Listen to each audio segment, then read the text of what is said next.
आज आम सब भौणी मिसिकी कौन ठीक जाइलु तो जय जगन्नाथ सांग सकाल सकाल मो भौणी मैंने आसिक मो घरे पहुँची जाइछंती तो मते कहउछंती तू जल्दी बाहरी पड़ आमे गोटे जगह को जीवा मु सेपटे कहउछि जे आमे कौन ठीक जीवा किंतु मते सेमाने किछि कहउनाती तो मु फ्रेश हेई सारी के मो बाहरिबा आरंभ कर देली। मु एपटे रेडी होकी रास्ता को बाहरी चली आसलेनी किंतु सेमानकर देखा नहीं। आह ये तो एठी पिला को धर के रेडी होकी रास्ता छिड़ाइछि सॉरी माय मिस्टेक मु लेट बाहरिछि आ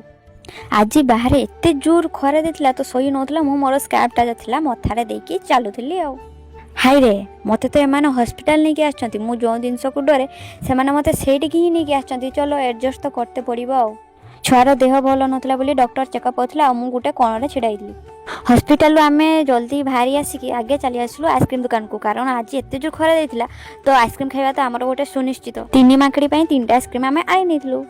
जमीती तीन माकड़ी हाथ में आइसक्रीम पड़ी आम रहा पिला ना आगे आक्रमण करदेलु आइसक्रीम उपरे आमर एठी ड्रेस कलर मैचिंग हो जाउथला एबे जाके देखि नथुला आसला बेले आमर ध्यान पड़िला तापर बुबुलु पई आमे किछि खाइबा किना किनी करनेलु आमे माने पार्टी को रिलैक्स करिया पई तीनोटी मस्ती किनी के खाइदेलु आ मस्ती किनिलु मस्ती रे रहिलु आ किछि नै जीवले ए पिलाटी कांथ को मुह करके मोबाइल देखुछि हो आज पई ए ब्लॉग टी एतिकी देखाबो नेक्स्ट न्यू फ्रेश ब्लॉग रे टाटा।